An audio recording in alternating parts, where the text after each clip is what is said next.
Hello and welcome to another episode of the Toronto Ultra Merk and Maven podcast. Today we have Spanish international supermodel Vikul.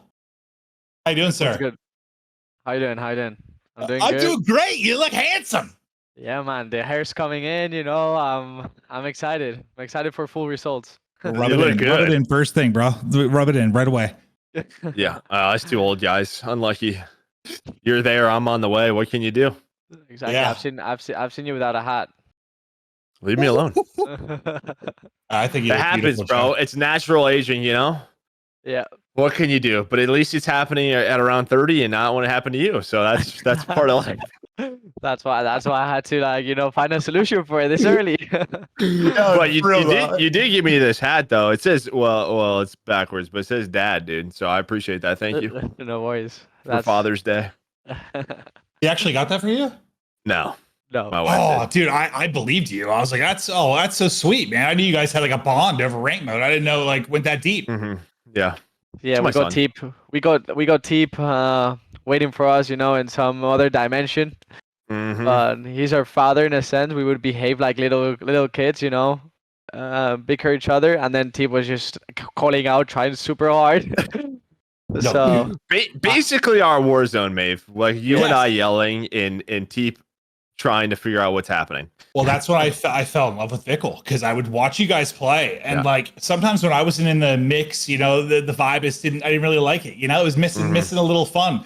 But like him in there, dude, it was the same. Just sort of like, hey guys, we gotta rotate the hard point, and then you guys just talking about dicks or something. Like it was absolutely brilliant. I loved it. Sounds about right. Yeah, we gotta run it back. We gotta run it back in the off season. I gotta play some ranked with Javi.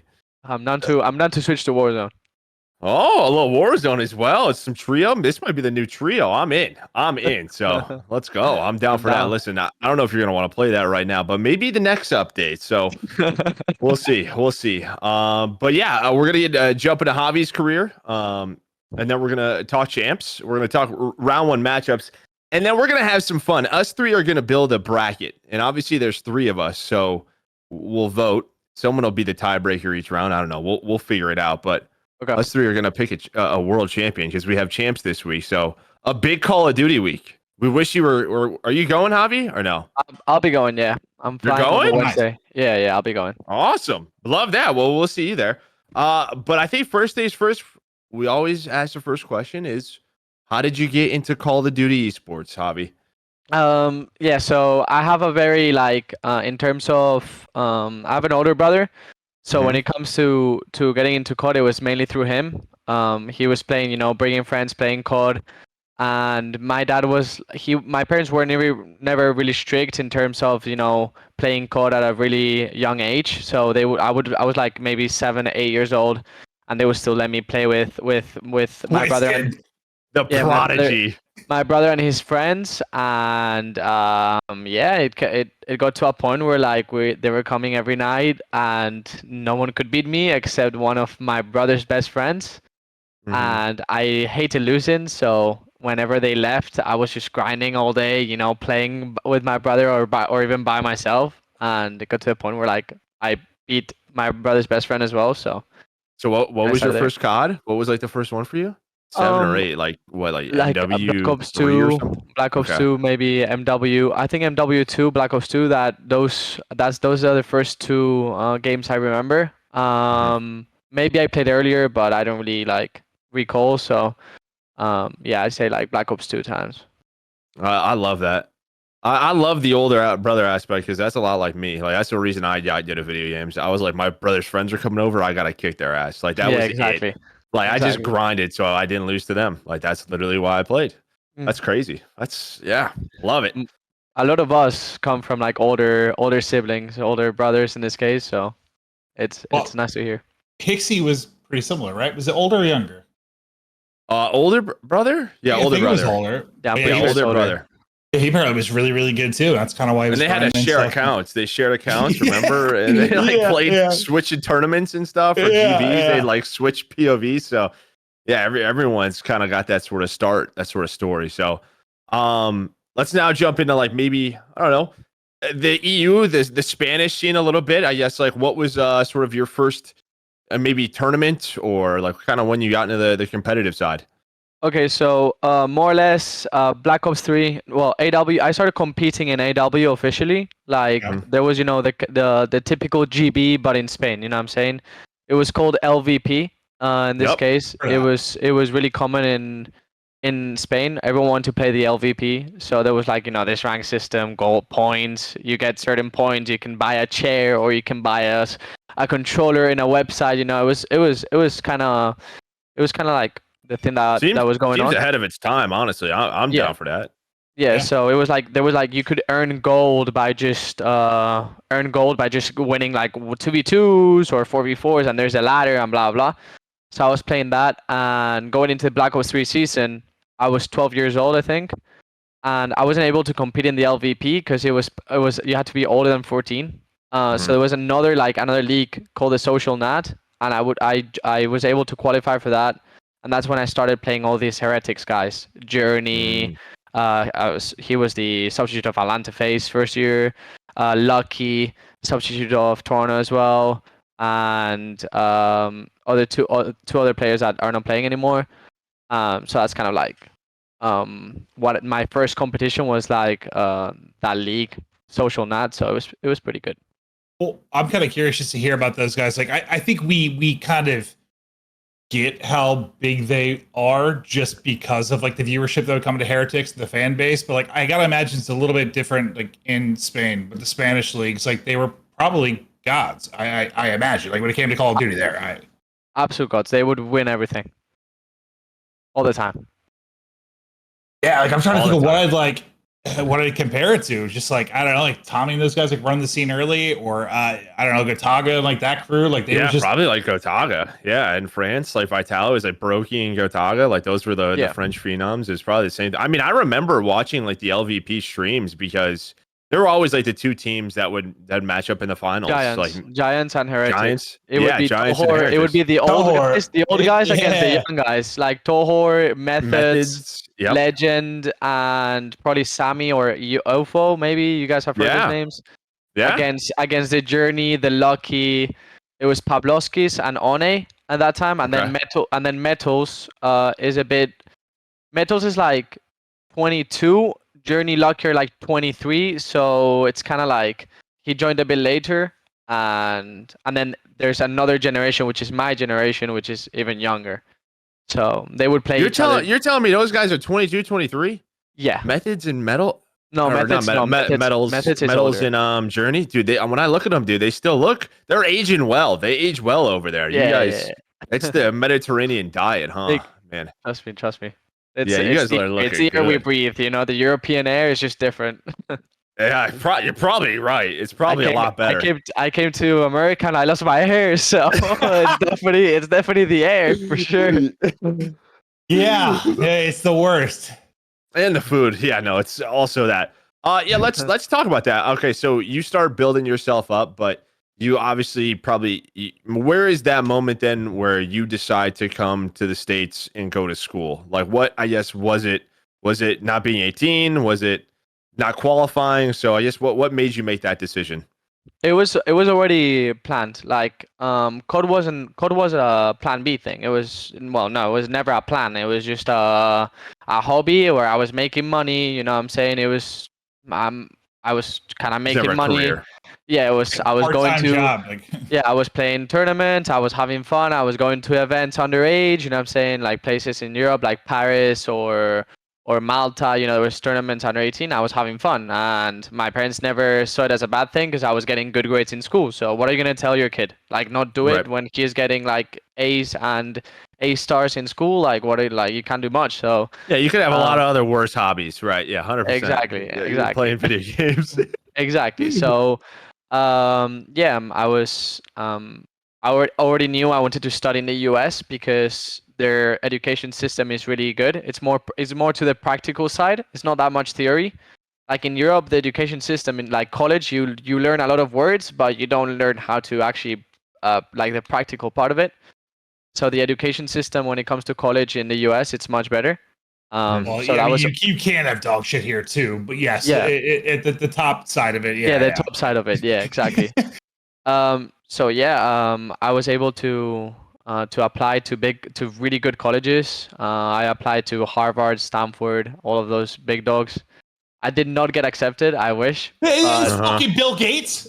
Listen, this guy, we've been over this on stream. This guy, he's got a beach house, bro. This guy's living a good life. All right.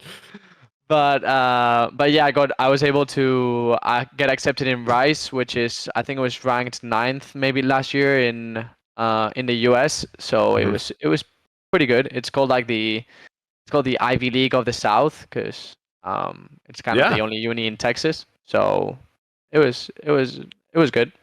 How was that for you transitioning, coming over here? I mean, obviously it's a big risk, like coming to the States. I mean, even, just for school, nervous, like, were you roomed with other people maybe doing the same thing as you? Yeah. Yeah, I was rooming with 3 guys. They're all super vibey. I've always been a very like easygoing guy in terms of socially wise. I never had issues to talk to people or make friends. So it's pretty. It seems like scary because it's overseas and blah blah blah. But I was able to mesh really well. Got a big group of friends. Parties left and right. College parties, baby. Yeah. College parties, and lots of fun. And then the game came out in November, and I don't think I saw the sun for the rest of the year. So well, it's probably funny for you, and because college, that in the States, that's like the first step of like partying and like drinking alcohol, where like over in Europe, I'm sure it's much more socially acceptable. Like, how early can you drink in Spain? It's like 16, right? It's 18, but like how it is. You know how it is in college. It's not in college. Colleges don't really like pay too much attention. They kind of just like let it be. They let you drink party at parties when you're 18. Same thing in Spain. In Spain, you start going out maybe when you're like 16. You start going out to clubs where they let you go in, and then you start like getting drinks here and there. You know what I'm saying? So yeah. So you had the experience under your belt when you got to college. Yeah. That's really what I'm saying. No, I love that. And then, so what? You're in college. What are you going to college for? It's like business, right? I was going for mathematical and economical analysis. Absolutely. I know exactly what that means. This guy, yes. I'm a Call of Duty analyst, or whatever they say, analysis. So you're going to classes, and then I do math. You're just playing CoD as a hobby in North America? Well, no, it kind of got more serious when I turned 18 in Europe.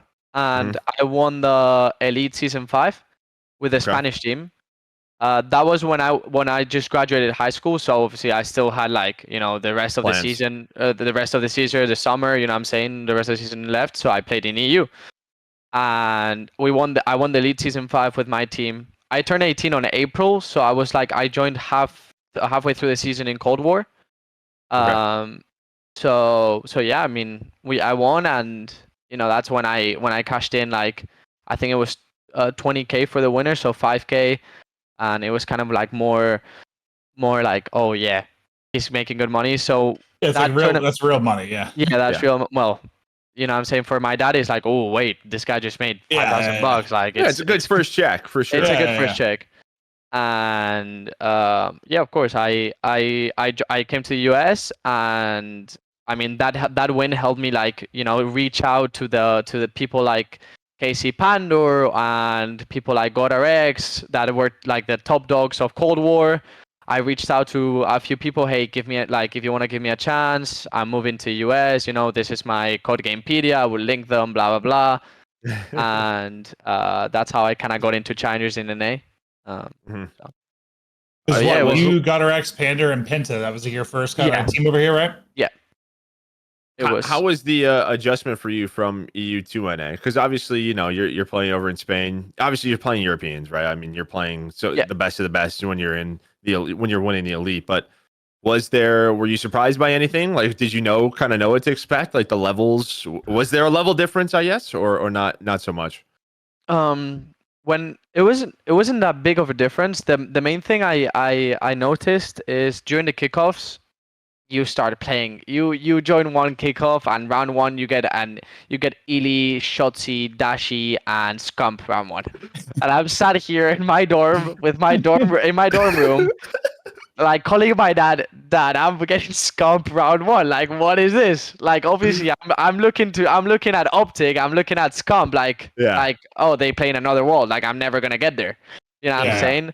And first tournament, you get OpTic round 1, and you're playing scump. Like, I'm playing scump. I'm playing the Messi of football. Like, I don't know why I'm playing the Messi of football. Like, what is this? Right. So it's kind of it wasn't the level. It was just like the magnitude of the names I was playing. Like, I was watching these people since I'm like 13, 14. So every single day you watch these people play and they win in tournaments. They're winning thousands of dollars, and I'm sat here in my dorm You're room. like, I'm here. Yeah, exactly. So because I think it was a big shock for me.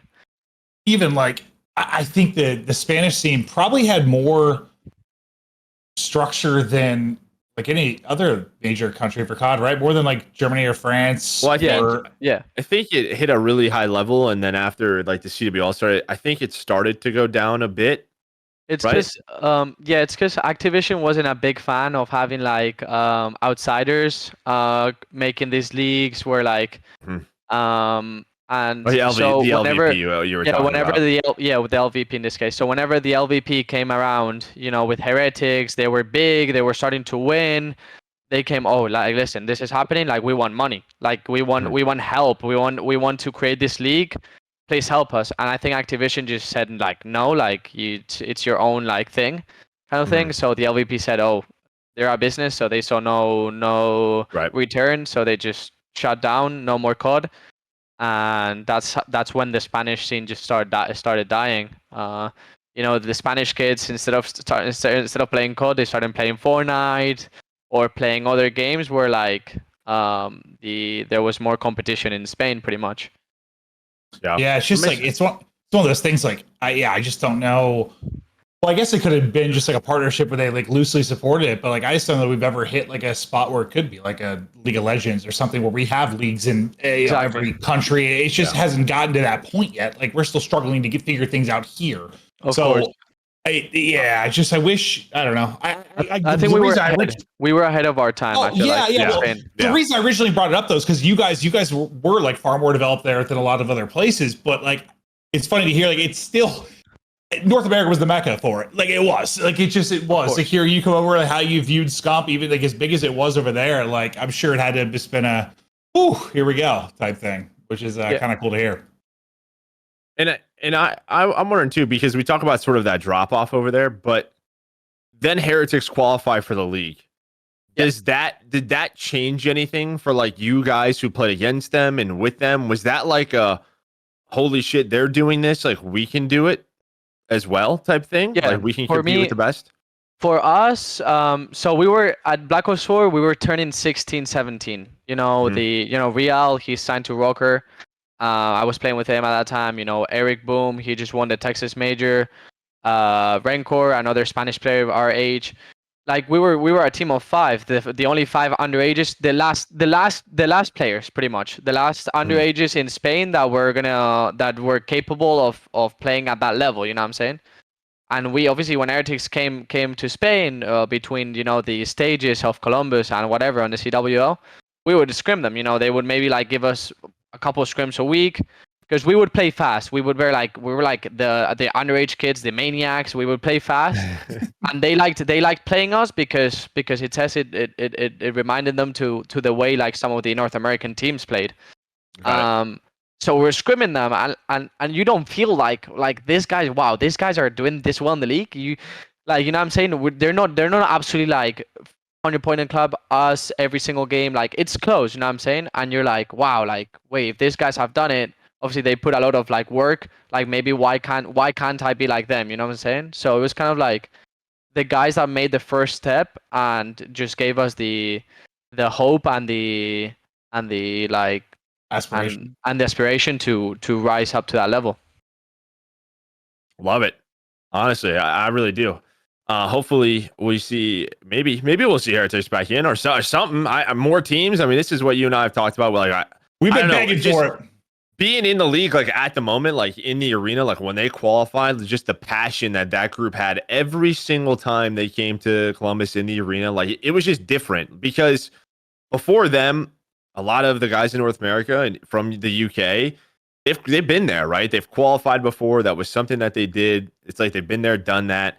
And it just felt like at times there was energy missing, depending on what was on the line. And like those guys, no matter the match, no matter who they were playing against, it was loud. It was just like, this is what we play for type thing. It was just a great reminder, I think, being in the arena at the time. So I was a huge fan of Heretics. Vamos, dude.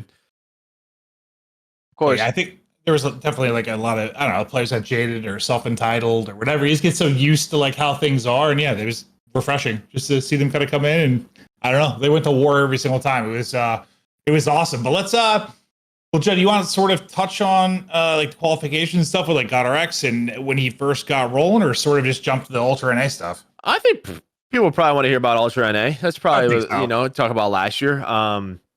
Obviously, yeah, Vanguard, you kind of have like an up and down year. I'm sure in Challengers it's the pit, but then you find yourself on Ultra NA. Wow, my hair changed, by the way. Damn. Yeah, a little bit. Yeah, look at you there. You're looking a lot better. That is for sure. You look a lot better. I guess how does this team kind of form going into this? Okay, so this is gonna be funny, but actually the way it worked out is KC, GodRx, and Pentagram are a set 3, 100%. Okay. And they're a bit older, so they're looking for an income. They're looking for an income. They want salaries, and they hear the rumors. Toronto Ultra is having an academy. It's having an academy in NA and EU. So what do? They drop me in order to get Charlie, because they were a set 3. So they tried to get Charlie Hicksy. Because obviously, like they think, oh yeah, if I get Charlie, I'm getting the academy. I'm getting paid. So they get Charlie, but Charlie gets intel from higher ups. No, like you have to have 2 Canadians in the team. So we're like, so I text him, okay, let's team then. Let's get 2 Canadians. And he's like, all right, I'm down. So I take Charlie back. I leave the team. I didn't want to leave. My dad was like constantly telling me you have to leave the team, because like they're team? Leave this team? Casey and them. You have to leave the team because they're older than you. The only thing they're playing for is money because they need some sort of income. They're not playing for passion as much anymore. Obviously, still there, but not as much anymore. So my dad's telling me, I'm like, I don't want to leave these guys. They gave me the opportunity, blah blah. So I was being like really, I was being like that kind of guy. Like, let me stay here, and yeah. So I took advantage of the opportunity. So I team with Charlie. We get Exotic. We get Mohakk. That's the 2 Canadians, John Exotic and Mo. And but the season 1 is over. Season 1 ends. Scrappy plays second. I think he lost finals against Texas Nation. Okay. And Mohakk goes like, if I don't play with Scrap, I'm not playing. And so the decision comes down to, it's between me or Exotic to whoever like gets dropped. And I think Charlie went like, yeah, I prefer to play with Javi. So that's how the team forms: Mohakk, Scrappy, Charlie, and myself. So it was kind of like a Mo thing. He said like, if I don't play, if Scrappy's not joining, I'm not playing. So he wanted to team with Scrappy, so that's how the team formed. He was pretty right about him, yeah. Toronto said, okay, we'll allow 1 Canadian. So yeah, we got Mohakk as a Canadian, and then the big 3, the big friends of the league, like they like to say. I like that. And then you guys, I mean, you crush. You're first in the Minnesota Open, first stage 3 playoffs, second in Toronto Open, first stage 4 playoffs. There was one thing, was that you guys make it a roster change before the Boston Open, right? Yeah. I guess what was the decision for that? And that was Assault coming in for Mohakk. I'm sure, I mean, just sort of maybe personalities not meshing, stuff like that, or was it a talent thing? Well, before that, real quick though, was it after a loss or after a win? It was after a win. We won the major. Okay, because someone told me it's after a loss, but I was looking at the breakdown. It was definitely after a win on like the list. No, it was. So we knew we went into the So you know how it works in the lead stages. You play like the finals on one day. Like you play a couple games on the last day. We were Yeah, we yeah. were in grand finals through winners. We qualified on Tuesday. We were making the roster change Tuesday night, knowing we would play grand finals on Wednesday. So we knew Mo was getting dropped. Doesn't matter what happens tomorrow. Mo was getting dropped, and it was a decision made between the five of us, because Mayhem was coaching us, Mystic was coaching us, and then it was Charlie, Scrap, and me. We practice wasn't going well. I'm not gonna lie. It was demoralizing every day getting on. Scrap's a difficult. That's crazy because you were We dominating. were in it. Yeah, but like Scrap's a difficult personality. I'm not gonna lie. Okay, he's a big one. Yep. He's a big one. He like if everyone's not going hard, he doesn't go hard. And when he doesn't go hard, it pisses me off. So I get mad at him. So we start shouting at each other. He starts blaming Mohakk for not trying. Our practice is not going well. Yeah, Mo is a great player. I think he's one of the best shooters in the world.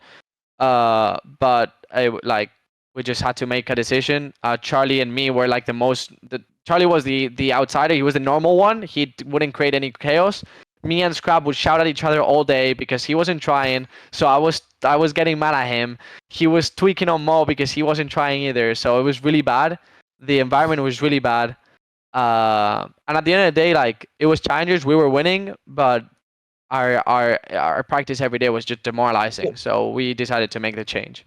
I guess I'm just curious, like when you're thinking through this, because listen, challengers can be the Wild Wild West, right? Like there's not usually a lot of future with this type of stuff. Yeah. Like if you have a great year together as a team, like that's a miracle sometimes. Like, was the decision made purely based on like, if we don't do this, I don't think we win champs? Or was it more of like I don't know, thinking bigger picture, like this, I don't know, we need to make this change, this team needs to be godlike, I want to get a shot to be in the league type thing. Whereas just focus on champs. I assume focus long term, Assault's like frying at this point as well, right? Like he was playing well. Yeah. We have different names. We had different names in challengers in mind, but we all decided to go with Adam. But it was a change made for our own sake. Like we were actually like losing our minds every day. We were just losing our minds. Like we knew that as a core 3 we would beat anyone at any moment with whoever player we played. Mo was good, but like our superstar was Scrap. I think I was playing the second best in the team.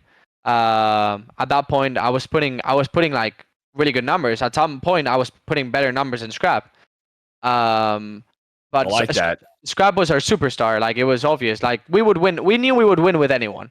So it was more of a change for our own sake. It reminds me of like the old goal, like just to be sane. Like exactly. just to not lose it. Yeah. To just not lose it pretty much. So yeah, it wasn't really like we knew we would win with anyone, and I don't think like keeping Mo, like I don't think like knowing now that we lost champs, we play second, we would have. Me personally, I would have still made the same change. Mm-hmm. I don't think we had so much fun. Like I knew it was winning and practice was going bad, but like as a team, we had so much fun. Like me and Scrap would have we would just turn into tournaments, into matches on LAN. And we just knew we were gonna win, and we were gonna win absolutely railing the opponent. Like it wasn't even gonna be close. So we were just having so much fun. We were like at events, we were just vibing all day, every day, laughing at other people pretty much. We felt like we were the face of Cold War in a sense, right? Like we were just not gonna lose. So we just had so much fun, and I have great memories about last year. And I think that's why, like me, like Charlie, Scrappy, and myself are that close even nowadays. You know what I'm saying? I support Toronto to death. Like I hope they win champs. I hope they do the best they can because they're my friends. You know what I'm saying? So I like that. Yeah. No, it's awesome to hear. I mean, like Maven was saying, I mean, it's tough. You just always hear it. Like, you know, pros go back down to challengers, and it's like new team. So the fact that you guys had a roster. Even if you do end up making a roster change like down the line for the most part of the year, like the biggest part of the year, like that's huge. I'm sure that gives you such an advantage when you guys have this chemistry. So yeah, but then you guys do end up getting second to Mo at champs. Yeah. I guess just rough day. I think Adam woke up with 103 fever. Actually, Okay. he got COVID. Adam got COVID on the Sunday. We didn't know at the time he was positive, but he wasn't feeling well. I don't think he wanted to play. Like literally, like he didn't want to play. We win our first series 3-0. And then, listen, I'm gonna call him out because he's gonna be rookie of the year. He's probably gonna be call him out. I'm gonna call him out. He's like maybe like second to MVP or third, like on the line. So I'm gonna call him out. Probably gonna do really good at Champs. But my guy Scrap drops 1.2 every single series all year long. Every series. It doesn't matter who he played. And we go first series of Champs finals. He drops a 0.9. A 0.9. And I'm like, bro, like how does it like I think I was the 101.2 first series, and then I dropped down to a 0.7 second series. Oh no! Now he's gonna be roasting you. He's like, well, exactly. I get a 0.7. Back to a 1.2 second series. Oh yeah, so then he's looking at you. Yeah, exactly. But me and Charlie always talk about this. Like, he's a human. Like, obviously, he's the best player in the world. Like I said it multiple times last year. For me, he was the best player in the world. Like I was playing with him every day, and I was just mind blown. I was like, what is like this guy's just like doing whatever he wants. Serious gas, this is absurd. Bro. Like this is absurd. And yes, I mean he had a really bad first series. So I'm gonna call him out for that. Okay. And but yeah, I mean we end up losing. And you know, but we knew what we had done, and I think we knew what we had done was gonna be enough for everyone to get in the league. It is true that I think everyone got in the league, including Adam, because Adam was in the academy. Charlie was the substitute at the start of the season, and then I got into Florida. Scrap got into the starting lineup, but we knew it was going to be enough. So, I mean, at the end of the day, we had so much fun. We had a great year, so nothing. That was an awesome regrets. year. You guys made a lot of cash that year for sure. Then you go to Florida. Real quick, it's interesting how he said. I just thought of it because like Chris's clip that kind of I think popped up on Reddit, but like you talking about how Adam had like a fever, and then we had what Ghosty with like OpTic at the last event, and like Crowder was saying that like the last two champs like Cell or I can't remember if it was a Beezy or Sip, like one of them like might have had COVID or a fever. Like just dude, I think everyone needs to be like, what did Lamar say? He wore like a full on. A bubble? Like, hazmat suit, like onto a plane, like that might be what I'm doing to go to champs right now. Like, well, I think it's more like these guys need. Well, it's just the grind, you know. These guys they need some vitamin C pills, some sunlight, and some exercise. That's what it sounds like to me. No, but like I do remember in the Toronto Major, we lost first series on Saturday. So it was for top 12. I think we were top 24 in losers bracket. And Charlie is going to the bathroom puking out his mind. Like, yo, guys, like, I literally don't want to play. And I'm like, bro, like, we can't do anything. Like, you got to play. Like, and we go. Mohakk, you want to come back? No, I don't know. Have you guys seen that picture that was taken in the pit in the Toronto Major from above when we played Boston? And there's like a whole crowd around us. Like, it's insane. Maybe. Yes, so we're playing between, and we played the whole day. And I think Charlie didn't want to play. Like Charlie was there, like it was just muscle memory. He wasn't even talking, and we were winning series like 3-2 after 3-2 after 3-2, and we had to play like 7 series. No. 7 series, and bro, it was a grind. But being sick, like I can't imagine. Like it has to be the worst. I was thinking, was it Priest that was like throwing up in trash cans? Like, and the series in Black Ops 4. I remember that. And, dude, I can't. And that's when Pharaoh had to play for him. Rest in peace. But yeah, these guys need to get some vitamin C pills.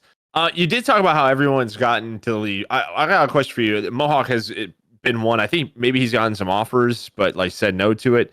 I guess for you, like, why do you think he maybe doesn't have a spot? Just sort of, was he a main AR? He is a main AR, yeah. Okay, so that's always it's tough to get into that spot. A lot of spots, yeah. Yeah, but I mean, I think it's only a matter of time. Like if I'm Mo, I'm not really looking into it too much. it's gonna make you lose brain cells. Just keep grinding, keep going at it, and you'll get your time will come. And I'm hoping for Mo to be in the league and for him to crush it. I think he definitely has that potential to. So I'm excited. Yeah, love that. Now let's talk your rookie year with the Mutineers. As you said, you have a great year in Challengers Ultra NA. You guys crush. Then you get on a Mutineers. So you moved down. You had to move to Miami or Florida. Yeah. You guys in Miami? Yeah. We're 1 hour north, but yeah. Okay. You were thinking like breaking Kleenex's hands just to like. No, I had some hope that I would join the team in place of Standy. Oh, the Ultra team. Okay. Yeah, the Ultra team. I had some hope that I would get an offer, and I did. I had a Toronto Ultra contract in front of me for 3 days. But they did not guarantee me a starting spot. I think they were just like kind of like trying to lock me in. Yeah, they're a team that's always built off of youth, exactly. right? And having a deep bench. I mean, they've done it year after year.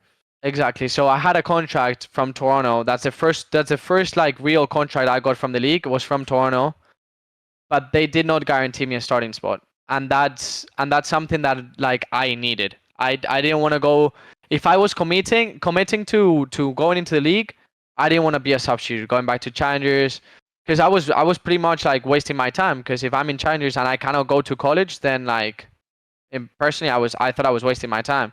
And I wanted it, so that what I told Toronto, okay, I'll sign a contract, but like you guys have to let me like stay in Houston and keep doing my degree if I end up being the substitute of the team. And they said no, like I had to go to Toronto. So we decided, me and my dad always helps me with this kind of decisions. So we decided to turn it down, and we moved. We kept hoping for another offer, and that's when Florida came. Well, I was going to ask you if like you had any regrets seeing how it went down with like Hixie, but like it didn't really matter. I guess it was about school and like where you had to live. So never mind. I think Stanley would have still started, and like who would have known like that Stanley was not gonna be, they weren't gonna mesh together, and Stanley was gonna get dropped. It's like it's you can't see the future, dude. Exactly. By the way, it seems like your dad's been pretty wise in this. Yeah. That's what I was gonna say. A couple of times, like he's kind of been looking out. He's helping you out. That's awesome. So I mean, the first two majors, probably not the way you wanted. So the first one, it's you, a major, Havoc and Brack. You guys get top 8. I know you guys beat OpTic, but then we lost to Thieves and Winners, and we lost to New York and Losers. New York and Losers. Okay. No, or the other way around. Either way. Long time, yeah. Thieves and New York. So you guys get top 8. I mean, how are you feeling after your first major? Like, I guess at that point, are you thinking, okay, we need to change. We're just not playing to our potential. I guess what was kind of the morale after that first one?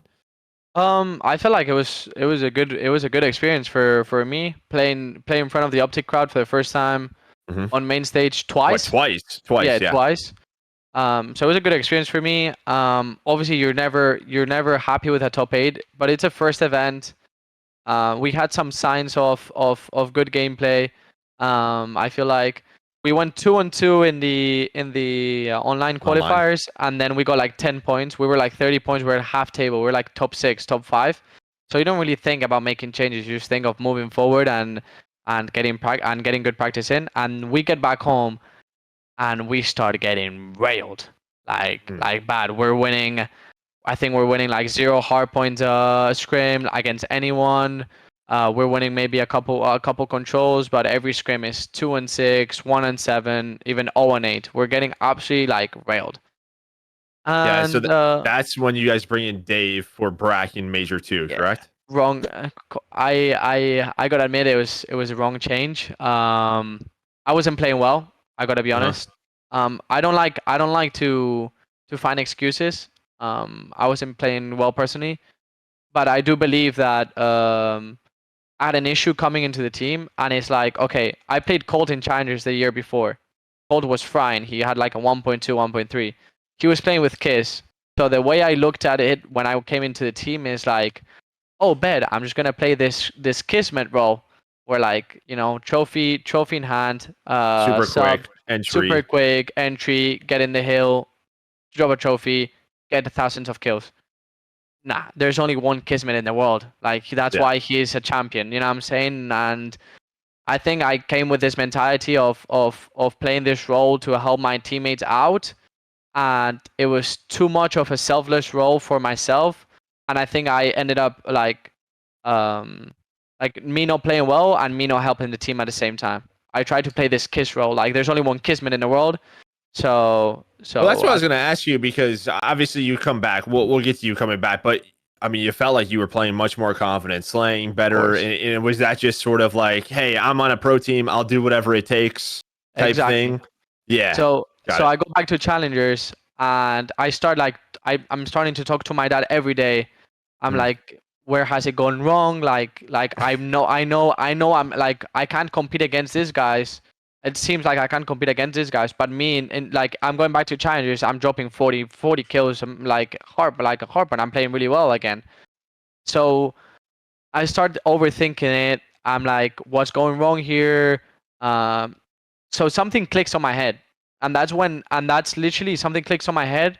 I started going to bed at 12, waking up at 7:30, joining you to play rank. You remember? Grinding. I started to put in 5 hours a day of rank before scrims. I start to eat healthy. No Chick-fil-A at night. No Chick-fil-A at night. Staying up watching a series or playing some other random game. Nah, like I was on a contract still, so I was gonna take advantage of. I was gonna take advantage of my opportunity. I think at that point my surgery. I had a surgery mid-season. So after when I go back to challengers, I was able to go back to doing exercise. So after scrims, I would go to the gym, and I started thinking, I'm like, if I ever get the chance to get back on a team, I'm not doing this. I'm not doing this business of, I'll just play the role the team needs. I'm gonna be Vikul.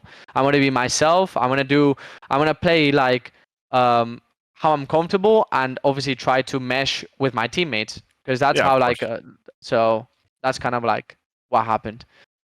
Yeah, I mean it's the right attitude. I don't think a lot of people in your position have that. I mean, even the fact to like the thought to like grind a stream and content, right? Because people who go back to sub, they go back to challengers, and I know challengers a lot. I mean, you have the elites, you have matches, you have weekend tournaments, but you were like on a schedule. It's always a surprise to me. Like for us, like me, Teep, Crowder, Maeve, we've been doing this, streaming for a long time now, but I always kind of know who's committed when they can put themselves to a schedule and can wake up and do it every single day. And that was the thing. I was like, this kid fucking gets it. So like, I don't think there's a lot of people who kind of have that mentality of, okay, I'm going to use that and just sort of refocus. Exactly. Well, I want to hear about a different kind of part of it mentally, because I think like, listen, it's changed over the years where like, if you did really well in challengers, you still like started on like an okay team. It's been more recent, I think, that like Ghosty on OpTic and Hixie on Ultra. You're on teams that are like contenders right away, which wasn't really a thing for a long time. I'm not trying to make an excuse for you, but I feel like you said that when you were showing up with that team in challengers, you were talking shit. You knew you were going to win. You just knew you were going to win. Yep. And I know you have to believe in yourself, and you want to think your team's going to win all the time. But like you went to the Mutineers team. Listen, you could tell me you thought you were going to win a tournament. You did not think you were going to fucking win a tournament. What is it like going from like that Ultra and A team to like the Mutineers? Like, I feel like that had to be tough, just like a mental shift of just like knowing you're going to win to like, hope we went around. Like, that'd be a little different. Of course, it was a little different. I had a lot of issues going into the team. I'm a perfectionist. I expect perfection out of all my what I give to the team. I expect everyone to give the same. Like if I do it, why can't my teammates do it? So with Scrap, like he was it was me and him. Like we would shout at each Push other. I think. We would shout at each other a lot in terms of like what we expect of each other, and but, like he never took it personal. Like outside the game, we were still best friends. Like he never took anything personal. So I would literally like tell him every day like why are you not on time, or why are you doing this? Like I would actually like get like sound a bit, you know how European accents sometimes sounds, especially in English. It sounds a bit aggressive, you know what I'm saying? So I come into this team, and you know, I'm the rookie, but the way I am is the way I am, and I'm always gonna like, I'm gonna tell, if something's going wrong, I'm gonna tell that person. Like I'm not gonna be a silent guy. I'm gonna speak my voice. And I feel like with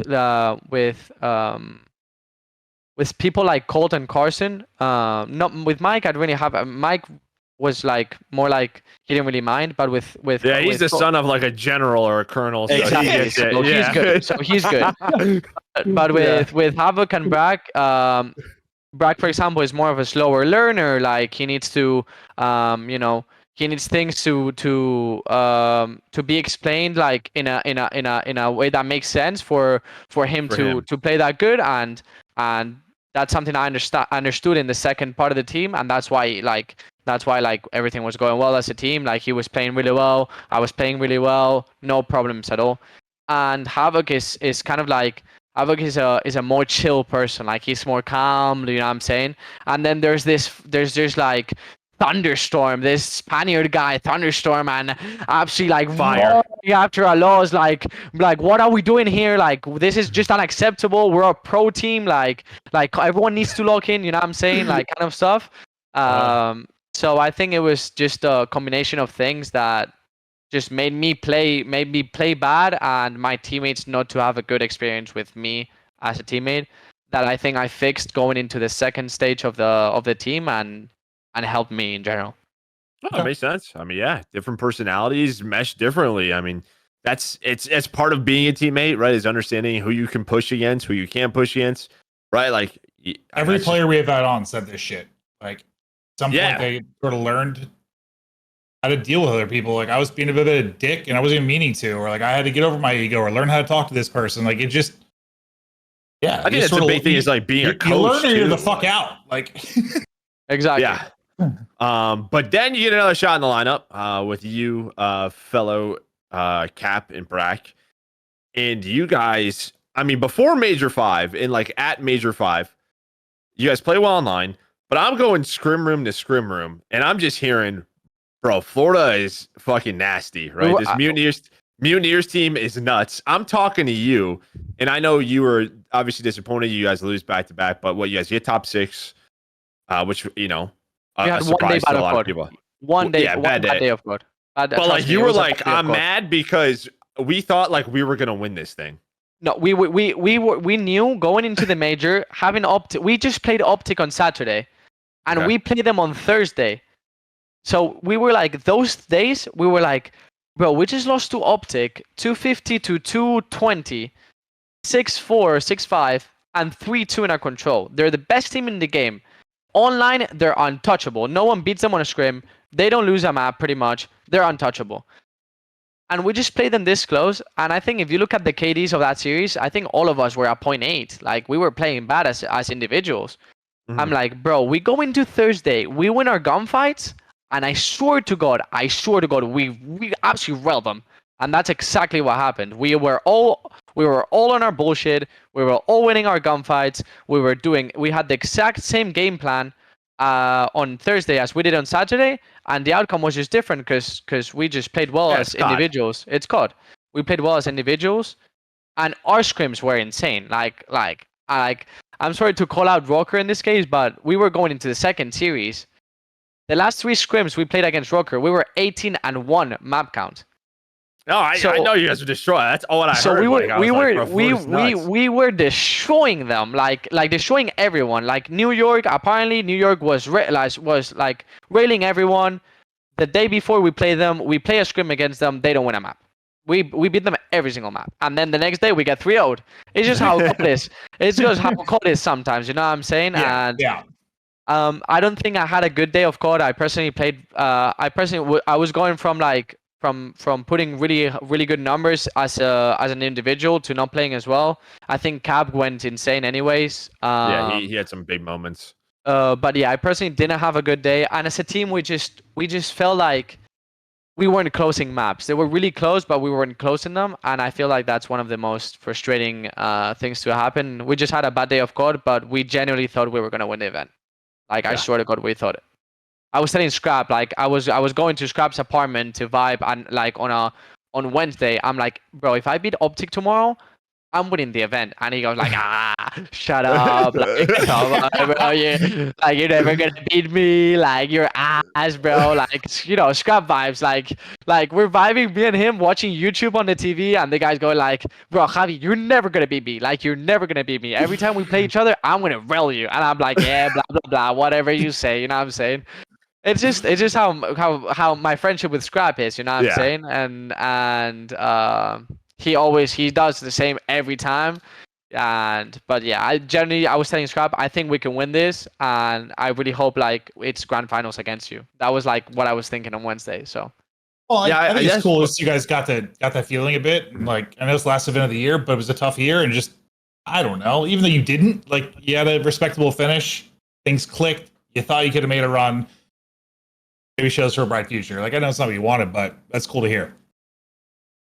What I was gonna say too, just before we get to like our champs preview, I guess what was the difference, like bringing like, because you weren't on the team when fellow and Cap joined.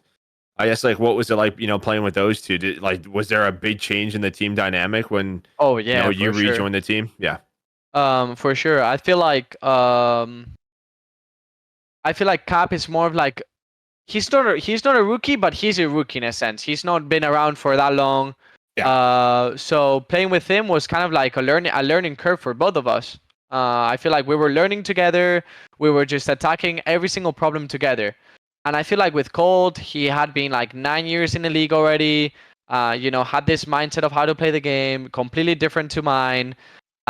Just really hard to mesh with. Like, nothing against him. He's a really good player, but when two players don't mesh, they don't mesh. And I feel like in this game especially, the subs are super important to me. Like, they need to be on point, you know what I'm saying? Especially when you're playing against Simp and Abizi, Shotzi and Hugh, Kismet and Hydra. Like, you have to be on point or you're just gonna get bamboozled. Like, it's the most important dynamic in CoD. It always has been. I mean, the exactly. sub dynamic. Exactly. So me and Cap just meshed on everything. I feel like we were two young guns. I think he's 21, I'm 20. Like, we were like just the young guns running around, obviously frying people. And I feel like it was just more of like a better experience for myself. That's, I mean, happy. It's bad to say, but Colt benching himself kind of like saved my career in a sense, because I don't think my name is not slandered anymore like it was after Major 2, you know what I'm saying? I was seen as like, how is this guy in the league? And I think I cemented myself as a good player. I think people who knew CoD could tell you were playing trying to do too much. You were very uncomfortable, like in that first iteration of floor. I think people who knew CoD like could understand that. But I mean, it's a lot of players lately. Like, I mean, there's that, but like, even like it happens in sports, like when an injury happens, someone takes over for that injury, like they then that's their spot forever. Like this stuff happens in sports and esports. So no, I get your point, but yeah, you're happy because you got your second shot.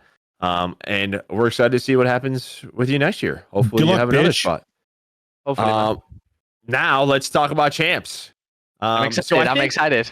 Yeah, I think the way we're going to do this, we're going to talk about round 1 matchups first because those are set.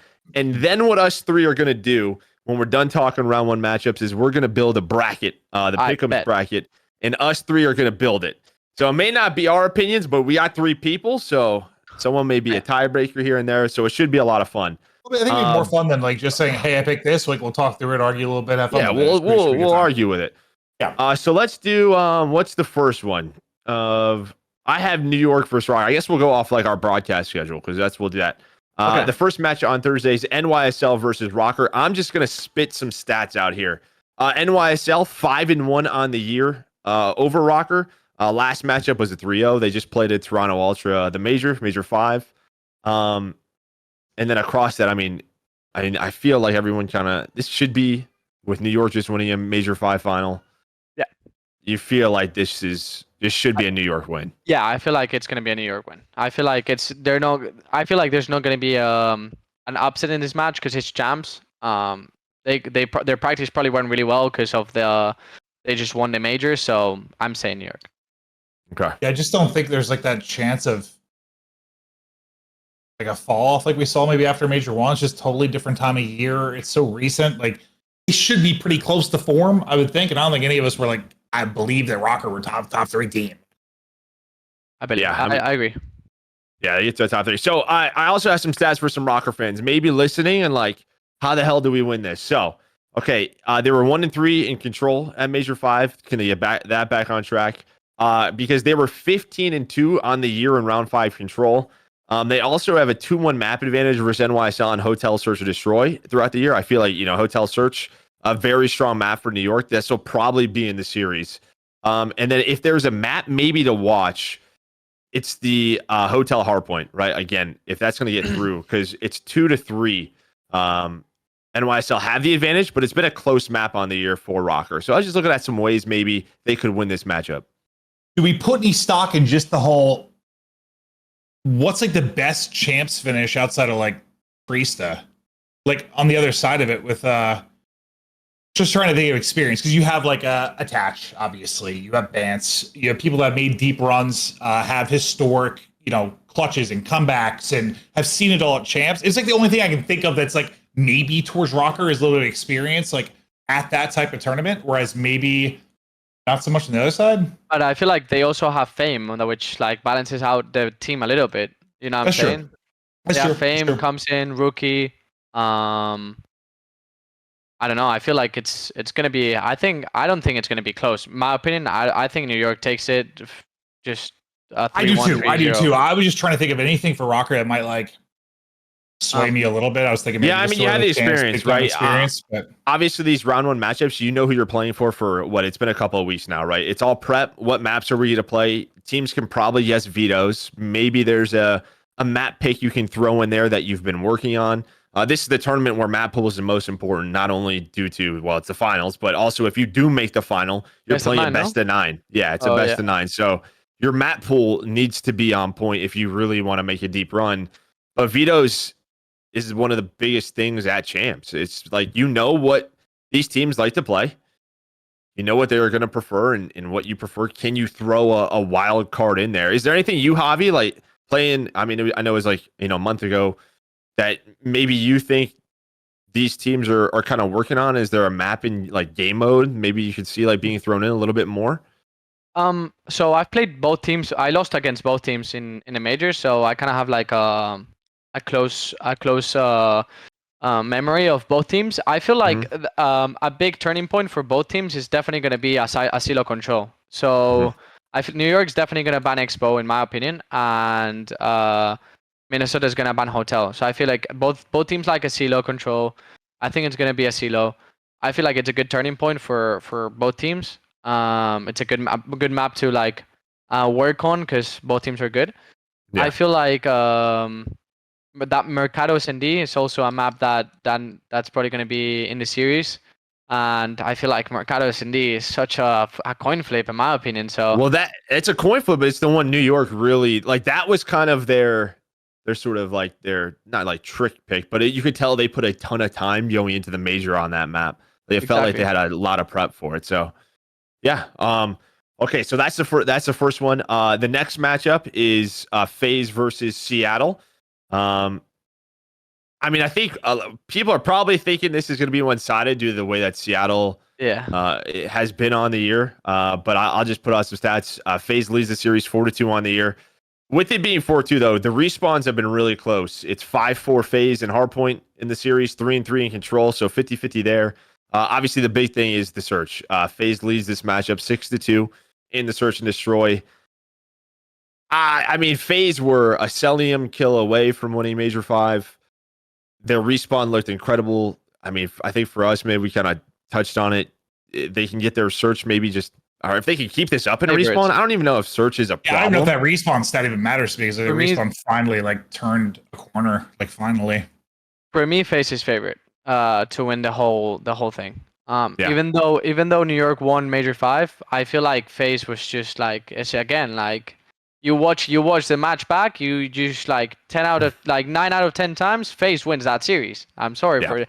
And I feel like New York just got that just got that bit of luck that comes into CoD sometimes, and they clutched up when they had to. And Search in this game is just there. Exactly. It's something. So I feel like FaZe comes into this event favorites, and I just don't see a Seattle that's been struggling. They've only beat LAG online, I'm pretty sure, in the last 4 majors. I just don't see them coming out hot and beating a FaZe.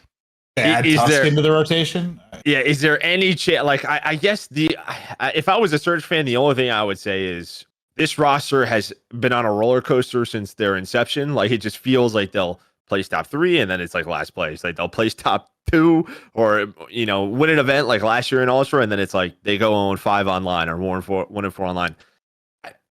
If this is sort of the last hoorah, Surge has always played FaZe tough, right? Like, I think FaZe is 100% favored, but I mean, it wouldn't shock me if like Surge play them well. I just think the individuals, like Pred's been great. I want to see more from like Sib and Mac for me. I mean, if those two play well, who the hell knows? I agree, but like you got to think that every single time it was close, it was because FaZe was just ahead in Search and Destroy, and Seattle was ahead on the respawns. But like going into this major, you see FaZe that is playing really well on respawns. You still see a Seattle that doesn't play as good on S&D. You see a FaZe that is not playing as good in S&D. But I just think FaZe has that edge on S&D still, especially against Seattle. Maybe not against a team like New York, but yes, against a team like Seattle. So yeah, is there like a? How do you? I know it's only 8 teams. Like a dark horse is difficult to like. But like, what you think? OpTic, Ultra, New York. 5 teams in my mind. There's like 5 teams that could win. So like Surge is probably, if I had to pick like a dark horse that could get hot and make a run.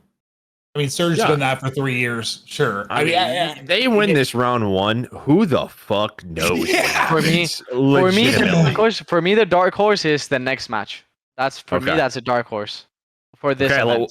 Well, let's get into it. Boston versus OpTic is the 3rd match of the day. Yeah. Texas, OpTic 5-1 on the year versus them. They have owned the respawns in this matchup. 8-2 in the hardpoint, 4-2 in control. But the big thing, I think the big news for Breach is you bring in Snoopy for Vivid. They make another roster change. This kid's supposedly nuts. Sensor has been gassing him up. I mean, we've seen some clips. Javi, have you played against him at all? Yeah, he is good. He's good. He is good. I don't know why the way you said that was like more like terrifying than if you said like, oh, it's an absolute demon. Like the way you just said he was good. Like, dude, he is good. He's a fucking demon now. Just the way the guy definitely. I think the guy definitely can compete against the Simp, the Beezies, the Shotsies, the Hukes. The way I see this match though is like OpTic is. It's not a very structured team. They're a team heavy on slaying, heavy on pace. They have this player that like kind of brings them structure in Ghosty. But it's 2 teams that are very similar. So I feel like it's just gonna be a bomb. It's gonna be like it's gonna be pure gunfights. It's gonna be CoD at its finest. Like it's not Thieves against OpTic where Thieves plays this more structured CoD and OpTic plays this chaotic CoD and like you know what I'm saying, it's weird. No, I'm glad he's saying this, man, because this is what we say when we get roasted. So I'm glad he's saying if I say this, if Maven just likes to bow down to Simp and a Base. Like it's all I'd hear. It's pure chaos. Like, it's in a way, like chaos. OpTic's just like a much more talented Breach sometimes. Exactly. So it's gonna come down. I think it's gonna come down to the way they've meshed with Snoopy. If Snoopy comes in, plays his game, plays well, I think they have a true chance. But if he gets his first game jitters you get on the league, because the league is a big stage, you know what I'm saying? Especially this is the biggest stage. Exactly. I remember not only is it versus OpTic, it's also OpTic at Champs. My first game on LAN on the big stage was against Scump. It was against OpTic, and you would whatever like they get a 3P like Scump. I remember Scump getting a 3-piece on a hotel harpoon against me. and you just feel the stage. Like you don't hear anything in the crowd, and suddenly what? Yeah. Like it's insane. So And if your mics are just Literally, pumped you know, with Scott white got noise, one easy and kill. It's still the it's- same thing. It's like oh yeah so what are we doing off spawn? Like exactly, you just exactly. kinda So know. so if they let OpTic come out hot, you know, let the crowd get super loud, that's when I think OpTic will take the win. But if Boston shuts them down from the start, like we did on the major, Map one, I feel like they can definitely take it. I'm with you, and like I've chatted with some of the players about it a bit, and like I don't think as much as Ghosty I think is, I don't know, maybe undervalued in some ways, like how important he has been to this. Like there's been a lot of a big circus obviously with this team and all the drama, and the coach has gone this and that. Like I think Ghosty has been massive for this team. I do not think they've reached the structure of a Thieves or an Ultra, that type of thing, but I do think like Ghosty at 100% might just provide enough that like the absolute fucking freaks that are next to him, he provides enough that they'll be in their spots, and if they're frying, they can do it. It's just like they need him at 100%. Like I don't like to make excuses and stuff, and like people get sick and yada yada yada, but like this is one of those scenarios where I believe if he really was like really not feeling well, I get it, bro. Like any listening you go to, anything, like he is the fucking general. So if he's at 100%, like they have more potential, I guess, for structure. But yeah, it could be the Wild Wild West, like you said. But I think they've got definitely a little more potential for structure. Hey, Yeah, I think my intel says that he was sick on the second series, not on the first one in the major 5. Yeah. So I'm getting a first square win. I'm taking my win. Yeah. So Ghosty, if you're listening, we're 1-on-1 on the league, brother. Let's keep it going next year. I think for me, I mean, it's just tough to talk about OpTic with the showing that they had at Major 5. I think they are still one of the best teams in the world with what they've shown, right? Back-to-back seconds, and I'm just like, they had a 5-0 online. It just feels like something was off, right, going into the Major 5. It's just not where you want something to be off, right? Like because you're a couple of weeks out from champs. But Dashy has destroyed Boston all year. So to me, the matchup to look at is literally the matchup on this screen. I think Awakening has to match Dashy. Like, I don't think Awakening has had enough. He's had superstar moments, but not in matchups like this. Like, I feel like he needs to have a big gig awake, as Nameless likes to say, moment here if they want a chance. So I agree. Yeah, we'll see what happens. I mean, hopefully everyone on the OpTic side's healthy and good to go for champs, because that's what everybody wants, right? The best product out there. So we'll see. Should be a good one. The last matchup of the night, Thursday, an absolute banger. LAT versus Ultra. Obviously, this is possible because New York wins Major 5, so they bump Ultra or Thieves out of the 3rd seed, and they take that. They take the 3rd seed away, so they set this up. Ultra are 1-4 or 4-1 on the year over them. They are 8-2 in Search, Destroy, and Control on the year versus LA Thieves. They just won at Major 5 in a 3-0. I did not think that. Like, we have a matchup generator. I didn't think it was going to be so one-sided. But to hear that they've kind of owned this matchup is a bit surprising to me. But I guess because LA Thieves have been, obviously they've had the one major victory and they've had 2nd place. Outside of that, it's like been sort of wishy-washy, like their year. Just haven't found like the consistency that maybe they're looking for. I mean, I think the big thing for me, if I'm LA Thieves, I gotta stop playing these guys on Hotel.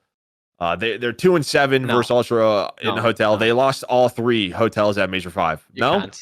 No, what do you mean you can't? No, it's like Toronto FaZe hardpoint. Like Toronto's hotel hardpoint is.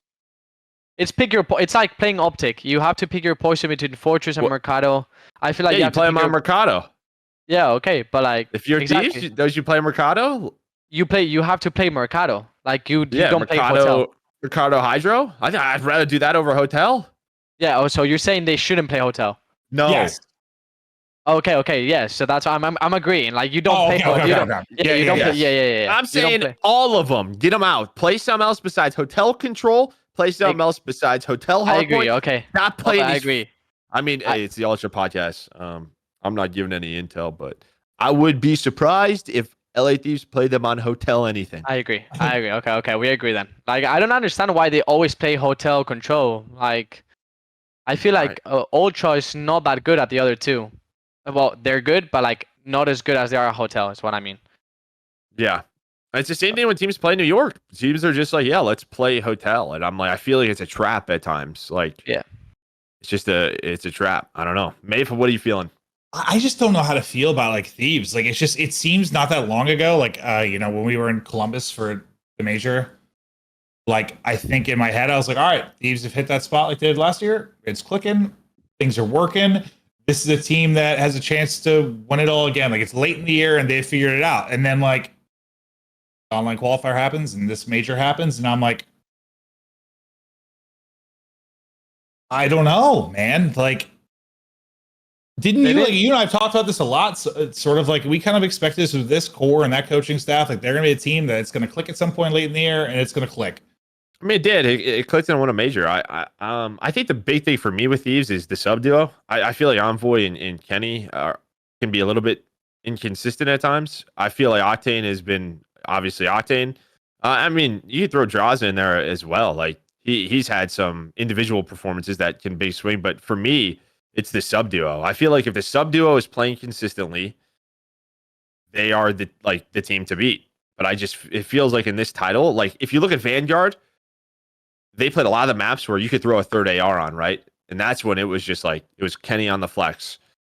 It just feels like they need, I don't know, those two when they are locked in and playing at their best. I mean, that's how they won Major 4. I feel like Kenny like hasn't found his sweet spot yet. Especially in this title. He's got to find it. I feel like he's he likes pulling at 30R a lot. I even think in S&D. In S&D they switch roles. Draza plays with the sub. Kenny plays with the AR. I don't know if you guys have realized, but it would surprise me though if Draza's just like, I'm gonna do this and just does it because he's very much like that. Exactly. Yeah. So I don't think Kenny's like has found that like comfortability in this game as he did last game when he switched roles to the sub. So I feel like if Kenny has one of those tournaments that we know he can play like, I feel like the Thieves can be a contender. If Kenny like has this he doesn't play as well, like he hasn't been doing this year, I just don't see the Thieves taking this series. So I feel like it's a big one it's a big starting point for Thieves, and especially for someone like Kenny who has had not as a major 5 as good as you would expect for him. And one thing that like confused me is that even in going into Major 4, I think Octane said it on stream, like they didn't think they were gonna win the event. They didn't think they were like that good to be able to compete against OpTic or compete or be a contender. So that kind of like worries me as well. So it's just always tough because I don't want to give them an excuse, but playing out of LA has to be difficult when everyone's in Texas type thing. So I think it's probably that when you're playing online, I'm sure there's a lot of maybe 50-50 gunfights that aren't going your way, and that can change things. So that could be a part of it. But you're right, like in terms of them having the confidence in their team. So, I feel like Kenny is a big like game changer for them. So if he's playing well, I feel like Thieves can definitely win the event. So hopefully he comes out hot this weekend. And I don't think he needs to be like a superstar. Like, what was it? Major 4. Let me see real quick. Major 4, he had let's see, just in like, in hardpoint he had a 0.94, in search 1.37, and in control 0.96. I don't think it has to be anything crazy. Like, exactly. When these guys win, it's usually they're all around the same numbers. Like that's how you see it, like them as a unit. So, but then on the other side, I mean, Ultra stage 5, they were 8-4 in search, 8-1 in control. I think the big thing is the hardpoint. 5-10 in hardpoint throughout stage 5, including the major. If they get their hardpoint up to 50%, they can win the damn thing. They can win the whole thing. I agree. I mean, yeah. I feel like I'm an Ultra. I'm supporting Ultra this event, of course, because of Charlie and Scrap mainly, and us, the podcast, and the podcast, of course. Yeah. But I mean, I'm just excited to see them play, and I hope they win the whole thing. Yeah, just throw some stats out there. Envoy, we talked about the search. Envoy really struggles in search versus Ultra. He has a 0.66 on the year. So we'll see if he gets better in that matchup. And then Scrap, you talked about his numbers. He dominates versus LA Thieves. On the year, he has a 1.2 in hardpoint. He's at a 1.4 in search and a 1.2 in control versus LAT. So Who is Scrap? yeah. I mean, he's a machine. Yeah, machine. Could be a banger matchup. Sort of feels like same shit it's been with Ultra for years, kind of like hard point goes well at an event, they're probably going to win it type thing. I mean, I feel like even when it's different roster, I know there's a lot of the same faces, but that's always kind of been the thing. Yeah. Sort of like, yeah, if FaZe can have a decent search showing after they respawn how it looked, they're probably going to make a run. If Ultra can just bang it out in some hard points, probably going to fry. Either of these teams, it's just weird because you would look at this matchup typically, and like the bracket just kind of worked out kind of odd with like top and bottom side. Like typically I'd see this matchup like Thieves Ultra. I'm like, you win this first matchup, you are making it to a winner's final. Like you are hot off this match. But you then play OpTic or Boston, right? Well, no, you play FaZe. You probably play FaZe. Oh, so it's like, so it's like a little different. Like this is such a big matchup, but then like it doesn't get easier. I feel like sometimes when you have this like the hardest matchup of the bracket, usually like, or sometimes it gets like a little easier, or not always, but you know what I mean? Like when you have this like huge one, sometimes chills out a little bit, but it doesn't, man. The road does not get easier. So I feel like this year's champs is one of the closest, like in terms of level between teams, like we've seen in a hot minute. I feel like since the CDL, has it been? I'm trying to think of like how many teams could have won it like each year. I was actually thinking about that because we said what, 5. We kind of feel right now. I see 5 teams winning it this year. I see FaZe, OpTic, New York, Thieves, Ultra. Yeah. I can see 5 teams winning it. I don't think the other 3 teams are also playing, so you know, you never know. But I see those 5 teams, and I feel like it's a lot of teams. Like 5 teams out of 8 is the whole bracket pretty much. So, yeah, you're not wrong. Yeah, I mean, what Cold War was sort of FaZe Ultra all year. Yeah. Last year, I think Thieves just hit another level, and then you kind of didn't really know the rest of the pack. Like last year was another weird year where you weren't pretty confident in Thieves and FaZe. At least you and I were. Like, but then like New York had a really good event, right? You didn't know about OpTic. Like there were some question marks. They got top 2. I feel like New York got top 2 in Major 4 last year, going into champs. But like you just didn't see like. You just didn't like. You didn't have that feeling of they can win. You know what I'm saying? Yeah. But this year New York can definitely win after the way they've been playing. I feel like FaZe of course, and Ultra, Thieves, and OpTic are just like they've all won majors except for OpTic, but OpTic's placed second twice. Yeah. So it's just like it's gonna be a banger. I'm so excited. Yeah, speaking of which, all right, let's do this. Let's get to work. We're going to build ourselves a bracket here between us 3 idiots. FaZe Surge, I think we're all in the same page. What do you guys want to go? 3-1 FaZe? I'll take that. I'm taking FaZe 3-0 personally. Okay. Maeve? Yeah, I'm fine. I didn't know we were doing map count, but yeah, I'm fine with FaZe. Well, we have to. Well, I mean, we got. No. I just didn't think about it in advance, but yeah, no, I'm fine with FaZe 3-0. Next one, I don't know what to do. All right, Ultra Thieves. I'm taking Ultra 3-1. Okay, Maeve, what are you doing? Are we gonna like take turns? Who's like the tiebreak caller? How do we want to do this? We can do that. Yeah. No, I don't really care. I don't really care. It just might get interesting as we get further into this.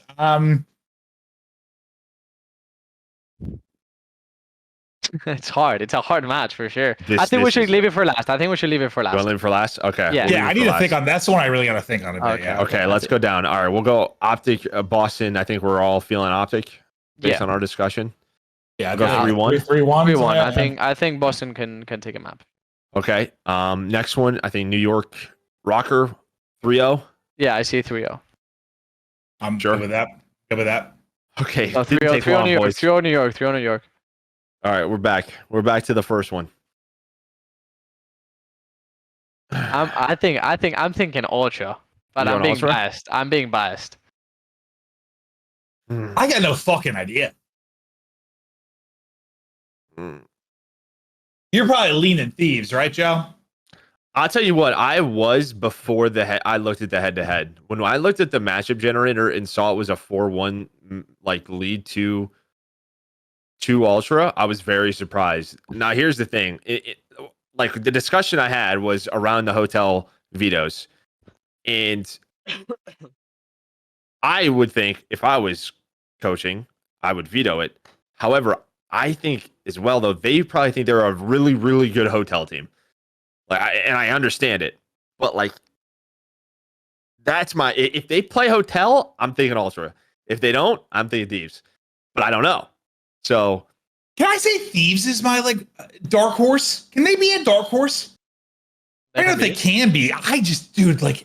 No, I think because everyone can see them winning. It's like hard to like make them one because they won an event this year, but like they are, dude. Even more than like Seattle. Like I just don't know. They could just come out and cruise to a final somehow. Or you're not wrong. Who knows? So are you picking Thieves? It's a very hard one. I'm gonna pick up. I'm gonna do a 50-50, like a heads or tails thing on my phone. No, you don't need to. I'm going Ultra. You're going Ultra? Go Ultra.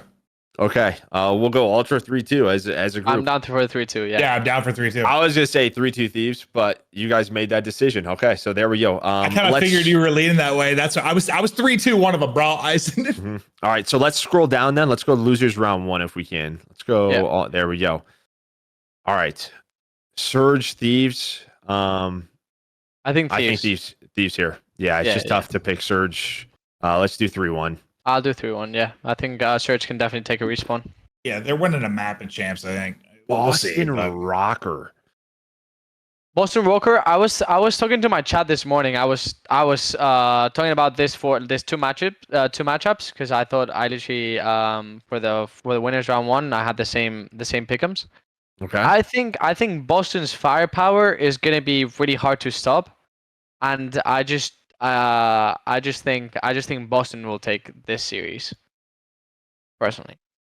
Okay. So he's picking Boston. I'm picking Boston. Yeah. Who the fuck did ROKKR beat again at the last major? Like they beat Florida. They beat Florida and they beat Boston 3-2 in game 5. And then they got smoked by FaZe in New York. Like, yeah, 3-0, 3-0, I think. Let me see. Let's look at the matchup builder. Let's. I'll give you some stats here real quick. This might be one of those matches where I put a little more stock in, like a losers elimination match at Champs. I put some value in people like Attach and Vance type players, but like it's what I'm saying. Like Joe, like if you really look at stats, like they just every time they've played each other, it's been different rosters. So it's really hard to. Yeah. So what you going, Maeve? Rock? You going ROKKR? I think I'm going ROKKR. I'm gonna go ROKKR as well. Give me the vets. Let's do 3-2 ROKKR. Give me the vets. I think that's the way the series went, Major 5. So I think they're definitely going the same way. I mean, I could be very surprised by Boston in their matchup round 1. Maybe I think they look better and I would change that, but I don't know. I don't know what this team looks like right now, so screw it. Okay, we're kind of guessing. Hey, we haven't seen. Yeah. FaZe Ultra and winners round 2. I think FaZe.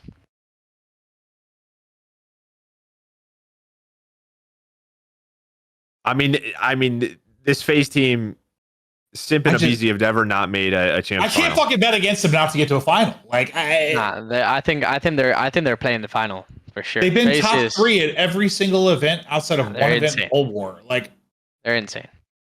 How do you? Yeah, head to head 5-2 FaZe on the year. 5-4 Search. It's been very close. Someone's got to stop these little shitheads.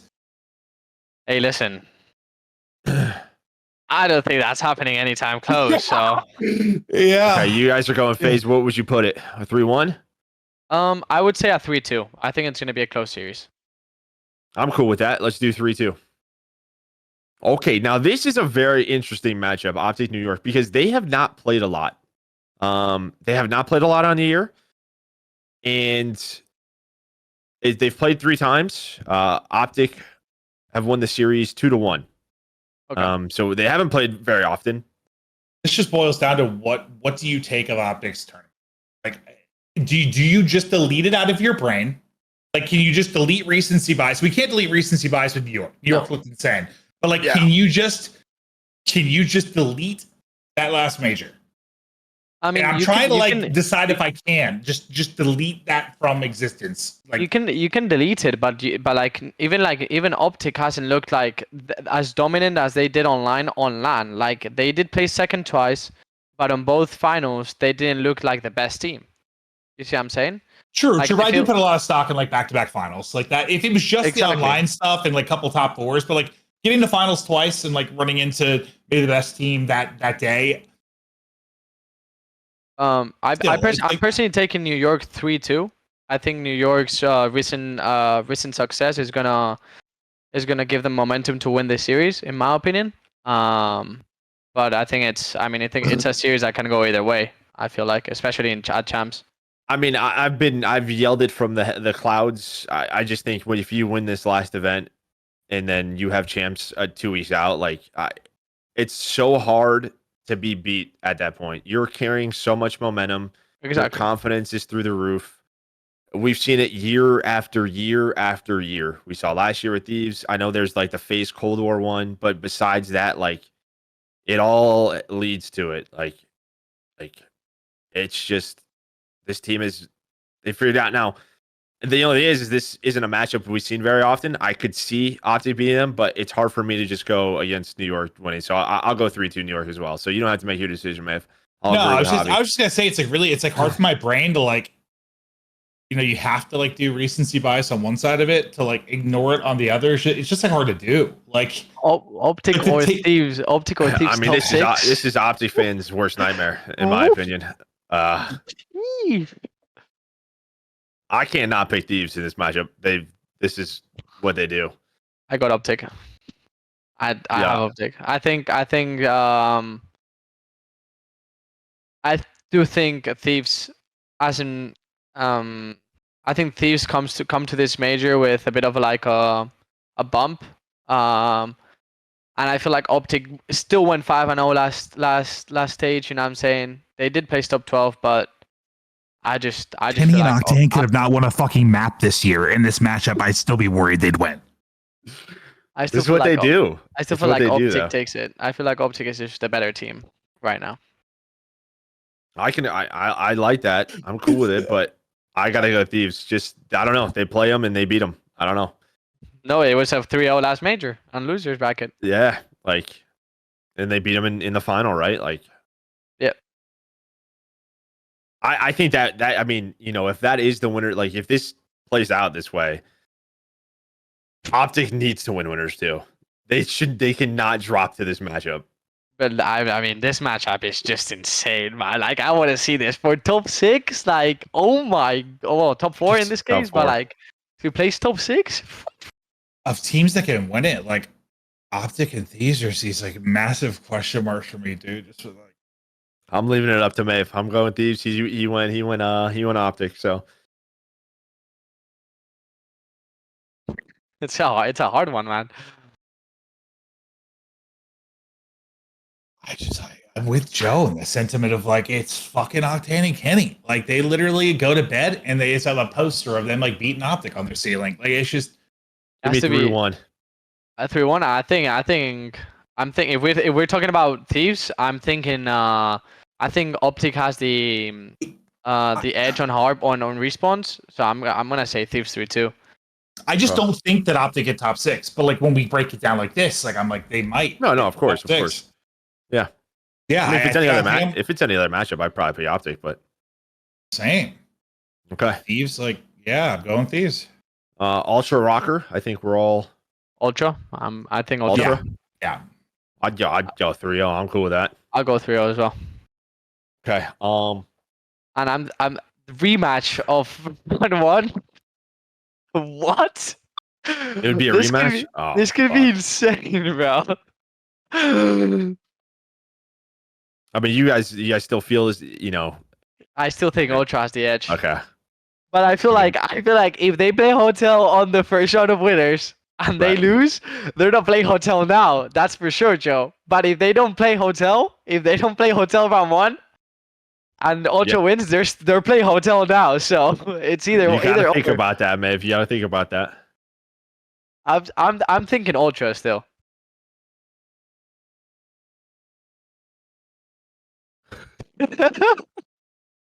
It's hard, man. It's hard.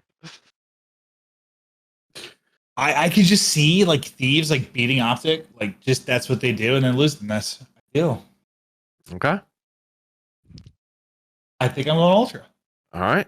Put it in there. You would have said probably Thieves 3-2. Doesn't matter what I think. Fuck it. All right, let's go back up now, right? Well, why don't you Winner's take fine. that one since I took the last one? Oh, Wanna that's take all that good. one? No, we're good. I'm cool with it. This is why we're doing this together. It makes it fun. It makes everybody have to think. Dude, this is like stressing me out more than I thought it would. It's like I want to speak last for the last 3 matches. I want to be the deciding factor for the last 3 matches. Okay. I like that. I think FaZe win this one. I think FaZe win this one in 5. Yeah, I'm still of the opinion. If this is a rematch, I think they come out with like we should have never lost Major 5 finals. Like that's my opinion. You told me they won 3 respawns in a best 7. I would have bet my house they won. Yeah, I'm FaZe. Yeah, I was gonna say FaZe as well. Okay. 3-2, I think. You're relying on Joe and I disagreeing with each other. We're in love, so good luck. Okay, so we have the hotel matchup.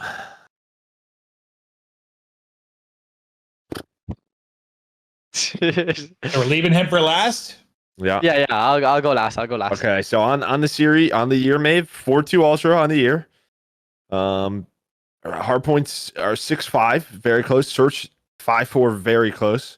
But the control is the big difference maker. It's 5-1 control to Ultra in this matchup. Yeah, I think that would like bug me more because that stat we said like at the last tournament over and over again. Like, if New York win the control, they win 100% of the time. If they lose the control, they'll never ever win. But then like they didn't do that great in control, they won the tournament. These two teams they played twice, right?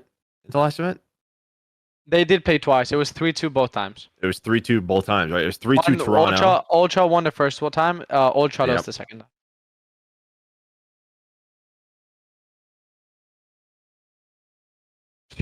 What a series, bro. This can be a banger.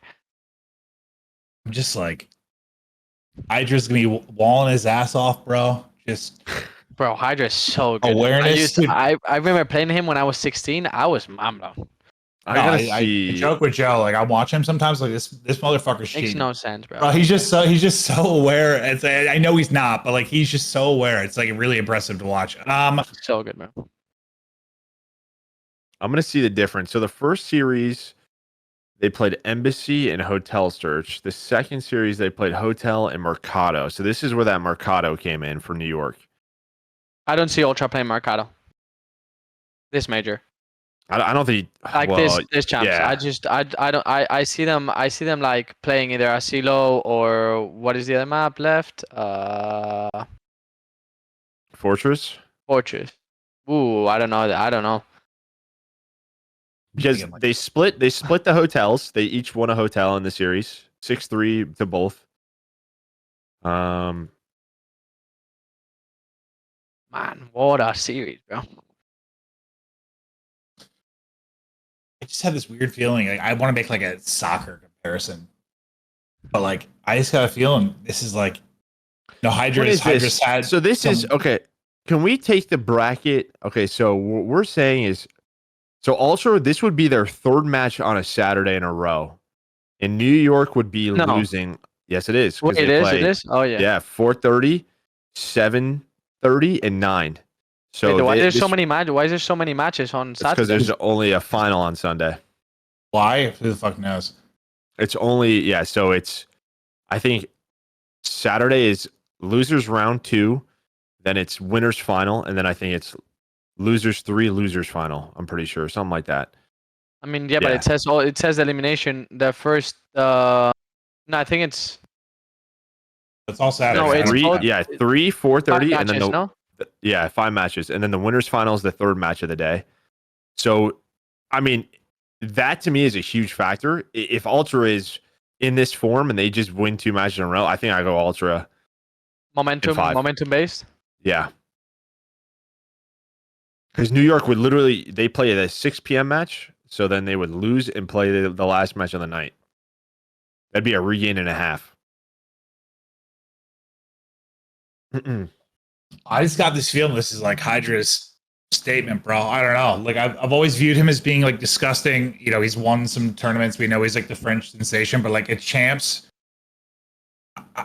he's not like had that. You think of like the World Cup, like that moment where he's just the guy, the god. Like I think this he had is that like moment his, last major. He just no, at a major. I mean, I guess I'm saying like champs, I'm at champs, same way you're seeing Paco. I'm seeing Scrap as Messi, bro. Messi just coming in Argentina against France, bro. Well, absolutely shitting on Paco. So I think one of those guys is just making a statement, bro. I'm taking Ultra in 5, so I'm gonna go with. We go Ultra. I think I was gonna go New York. I think I'm biased, of course, because Scrap's my best friend, one of my best friends. But I think Scrap is not gonna like. It's gonna drop at one point. He's gonna drop numbers in series like this. He's not gonna hesitate a second. So I'm taking Scrap. I mean, to me, this is just like it's like the Ultra Thieves series. I mean, these guys have played each other. They just played each other and went to Game 5 twice. Like really close series. I think you could argue both sides. I don't really think there's. I get it. So okay. I think this for me, like the series, as much as I'm talking about Hydra and Scrat, like it is just Priesta for me. Like for me, yeah, that's what I was gonna say. For Priesta, me, bro, I think for God me, Priesta or 3-kill exactly. Priesta. I was gonna say New York's ARs are I feel like just Scrap by himself just makes such a big difference in the AR department, comparing both teams. And for me, Hydra is of course like the superstar of New York, but I feel like Kismet has been playing insanely well. And I feel like if Charlie and I know Kleenex is obviously gonna fry because he always does.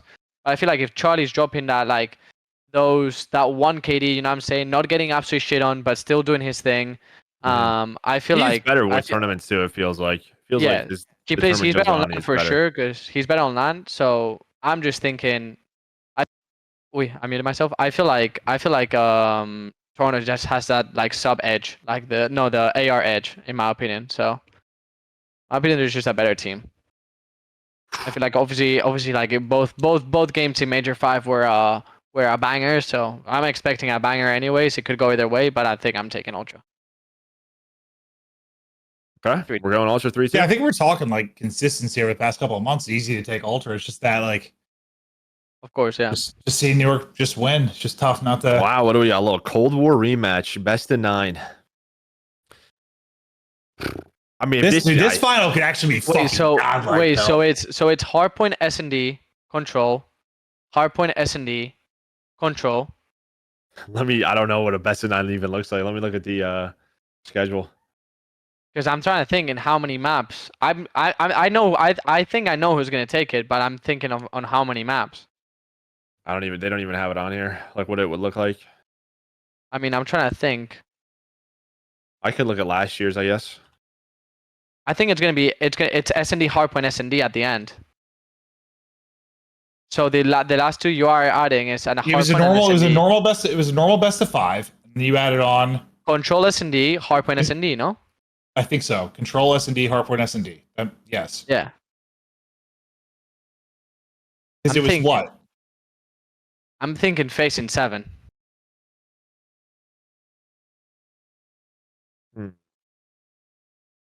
Let me see. I think FaZe in 7 or FaZe in 8. I don't think this match is going map 9. I would have to look at last year. Yeah, I'm pretty sure I'm right, but I know it's not. It definitely doesn't end on double S&D, so it has to be like either Hardpoint S&D, Control S&D, or Control S&D, Hardpoint S&D. Yeah. It's Hardpoint search. Yeah, it was the normal thing. And then it would be, Control, Hardpoint search. Wait, did it end on? Wait. No, it definitely ends on a search. It has to. I'm thinking, when did it end on? I'm looking at like the first iteration of it. Didn't it actually end on a Hardpoint and then they changed it or something? I'm looking at like an old tweet. I was like, that doesn't look right. Like the first iteration of the league? Yeah, like when they first announced Best of 9, I think wasn't it Well, weird? that was because it was a 1-0. It was a 1-0. No, that was in Modern Warfare, right? When it was at 1. Oh, that's why. So it was I technically a forgot best. about It that, was honestly. technically a best of 10. Oh, here we go. Okay, match details. I got it now. So it goes hardpoint search, control, hardpoint search, control, search, hardpoint search. Yeah. Okay, That's what I'm you're saying, thinking. right? One, I'm thinking two, three, facing four 7 or 8. searches. You're Yeah. playing 4 searches.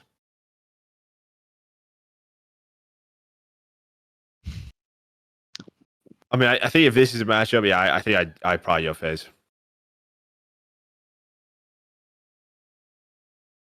Yeah.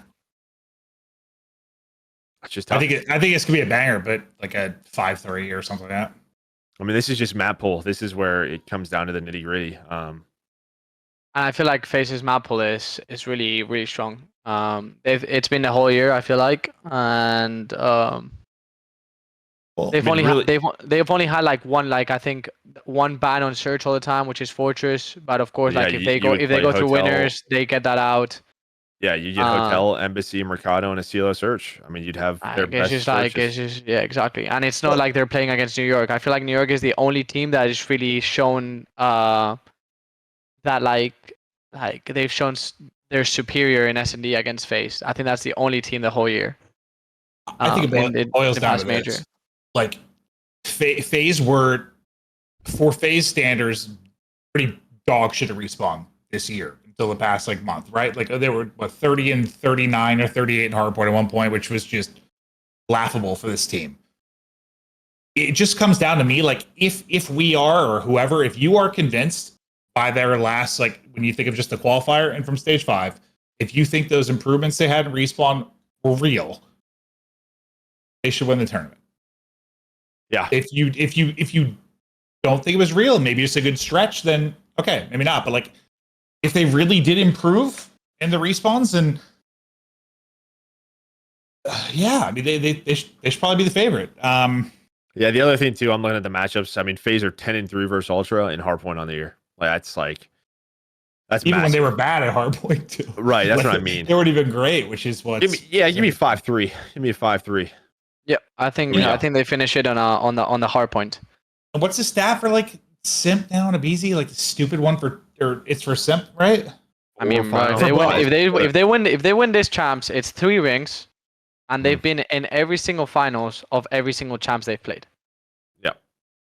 I mean, I was looking, calls Dick Riders, calls who you want, but like that's just stupid. Like it's insane. Like they've just been in every final. And I feel like the CDL is just I mean, you guys. I don't know if Joe will agree, but I think playing in the CDL nowadays, like being this consistent, is harder than. Like, do you feel Joe personally, like, do you feel like the CDL, like the level of players in the CDL is higher than it was like back in your day? Oh, of course. I mean, yeah. I mean, I think that's any sport in general, right? Like, one generation's gonna watch and learn from the other, but also in terms of the staff that teams have nowadays, your preparation is different. Like, there's so much more to elevating your game. I mean, that's why we think 5 teams can win this. So, do you guys find it weird that like there are like people that don't consider this like FaZe team a dynasty? Nah, like, I don't know how you. Those two players, I think, are gonna end up being number 1 and number 2 in the greatest of all times. Maybe it's just weird because, like, we think of like the CoD Dynasty. I know it's only like a year, but like they kind of won. They're like, playing so many tournaments too, and you're playing so many tournaments, and like the OpTic Dynasty. It's different, but like, I don't know. Since CDL, they placed outside the top 3 one time. Like, yeah. All right. Well, there's our bracket. It was tough. It was good to see. Good job, guys. I'm proud of us. So we got FaZe winning, Ultra second, New York. I did not think that was gonna be the final, but the bias from Vikul might have sort of, I mean, it could work. I'm cool with it. Honestly, all of this could definitely happen. This could be the worst thing in the world. I feel very unconfident with a lot of it, but yes, absolutely. I had a blast doing it with you, gentlemen. But a couple of those were tough. I mean, it's gonna be tough anyway. Like, I feel like even if I didn't have this edge of wanting Ultra to win, I feel like it would be a tough decision anyways, because every team is so good. Well, Yeah, as long as I mean, it'd be one thing if we had like I don't know, like ROKKR in the final or something, or Boston. But like, I think if you had like a Thieves, OpTic, Ultra, like FaZe, like any of those guys in the final New York, We won't be A lot- surprised. sure, a lot of why it is not? matchup oriented as well, right? Like I think OpTic could get top 2, top 3 easily, but if they aren't the Thieves for me, that's tough to do. That's just like the same with FaZe. If FaZe somehow end up playing OpTic, I mean that has not been a close matchup. As good as FaZe has been, OpTic for whatever reason mentally shit on them. I don't know. I mean you can't deny the numbers. It's been so one sided. It's ridiculous. I would choose OpTic in that matchup. That's Like, no, it's that's funny. just- So would I. So would I. Yeah, 100%. yeah. So That's- like it just comes down to matchups and where these teams fall in the bracket. So So OpTic needs to win round one. Then I mean, the way we're looking at it, if we think Thieves are going to be there and losers, bro, they gotta. well, it would be round 2. Yeah, it's round 2. Yes, sorry, round 2. Yeah. Yeah, What? I think Thieves is gonna Boston. Yeah, these so could they need to easily win round be- 2. If they win, they could get top 6 or like win the tournament, bro. Like Yeah. I guess we'll see. Before we go, Javi, we do have some community questions, and then that will be the end of the podcast, brother. So, first of all, thank you so much for taking time out of your day and joining us. We love you very much. Yeah, Yeah, we you're love you very guys cute. too. I love your hair. This one is from Hixie. He wants to know your favorite teammate of all time. Charlie, Hixie. Okay. that's And weird. why All is you're it him? talking about, all you're talking about And why- scrap why and is shit. it- No, but I mean, Scrap I'm Scrap's just a good- kidding. Scrap is a good teammate, but Charlie is just that guy that is always on time. Reliable. He doesn't create any problems. He's vibey. Like you don't have a problem with him. If you're not trying one day, he'll join probably. Like it doesn't matter. You're vibing. You're having fun. And I mean, he's just that guy. Like what can I say? So Did you ever live with Scrap? like live with him? Yeah. No, I've never lived with Hixie him. but- said Hixie would be in his room doing Just Lord chilling, knows like what. watching Netflix. Chilling, watching inappropriate Netflix, you know what I'm saying? Like, and he might just come in and like kick his door open at any moment. Like he's just twisted all the time. Is he just I drunk all would the have, time? I would have Yeah, that's fucking true. uppercut Scrap. So we got 100%. okay. So we got Scrap. Okay, this hyperactive guy, like super blah blah. Then we got Charlie, Mr. Old Man. He's the 22, 23. He's older than he looks. And then it's me in the middle. Just like I can go either side. You know what I'm saying? Some days I'm feeling like more like Scrap. Absolutely hyped up, cracked out of my mind. Sometimes I'm feeling more like Charlie. So definitely, that's how Makes sense. I see it. I just picture me in college, dude. He came, busted open my door while I'm chilling. He's getting clothesline. Just gone. Okay. All right. This next one's from Matters. He wants to know what has been your favorite COD to play competitively so far. I think it was definitely Black Ops 3. Well, I had a 3. lot of fun in Black Ops 3. Yeah, like jetpacks, Awesome. arrow. I just had so much fun. It was a fun COD to play. It was. I really liked the pick and bans kind of like gimmick that it had, and specialists were fun. So Black Ops 3. Okay. Nice. Best cut ever. I'm with you, bro. Lemon wants to know what was your favorite part of your rookie year. It wasn't even a game thing. It was more of like a personal That's thing. okay. Like Yeah. how much I've learned as a player, how much I've learned as a person, and how much I've learned how important it is to apart from being good at the game, making sure you live a healthy life, and because it could be dangerous, man. Like staring at your screen 24 hours a day can get dangerous. So living in a healthy life is for sure something. That's what I'm trying to tell Maven. He's almost 40. So yeah, no, I hear you. Thank you. I think Thanks for that advice. it's not Vikul. It's his dad. His dad sounds like the fucking man. Yeah, we gotta my meet dad's- him, dude. Yeah, We're gonna he go to sounds Spain. He's a great. Visit smart the one. He's a family. smart one. But visit the family. All right, last one is from SCT1213. Who is the best challengers player right now in your opinion? Um, Doug. I mean, it could just be, you could guess. I mean, obviously you weren't I'm playing gonna go- challengers. I'm gonna go with Abuza. I think he's. Abuza? Okay.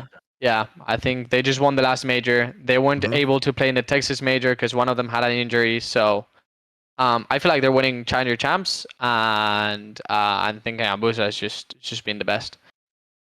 Oh yeah. Also, Challengers Champs, I think his Sunday as well on the main stage before the CoD Champs final. So That's really good. I feel like Yeah. that's big for Challengers. So happy. And I want to answer one more question that I got myself okay. about the hair transplant. Someone asked me about my hair transplant, and I feel like it's a good thing to speak about. he said like from your butt. Was a hair transplant or whatever it's called worth it for me? I feel like it was worth it for me. You know, look at my. This is just after the surgery.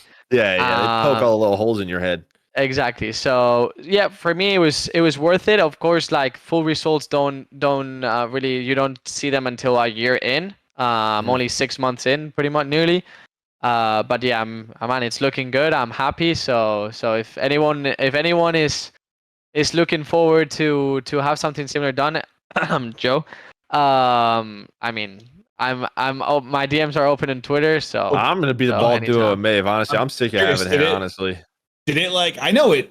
Dude, balding at first, like we started thin a bit in college. It messed me up mentally a bit. Like, no, trust me. Dude, it had me. I'm a confident guy, bro, and I was going through it. Just I don't think I've ever been that fucked up by like such a. Looking back, it's so silly, but It is silly, but I'm such a confident guy in general as well. But that's one thing that I was like just uncomfortable with. Like, oh yeah, especially also like going into professional CoD. You know what I'm saying? Instead of only like a couple thousand people watching you, there's 100,000, 200,000 people watching you, seeing the way like your hair is looking, how like you have obviously a receding hairline, and people commenting on it like you should shave it off or whatever, and I'm like, bro, like, okay, like I know, you know what I'm saying? So it's I was on camera talent. Yeah. Well, look, you have all three options here: shave your head, pay to get a transplant, put a hat on. Exactly. Easy peasy. Look at us, the three musketeers right here.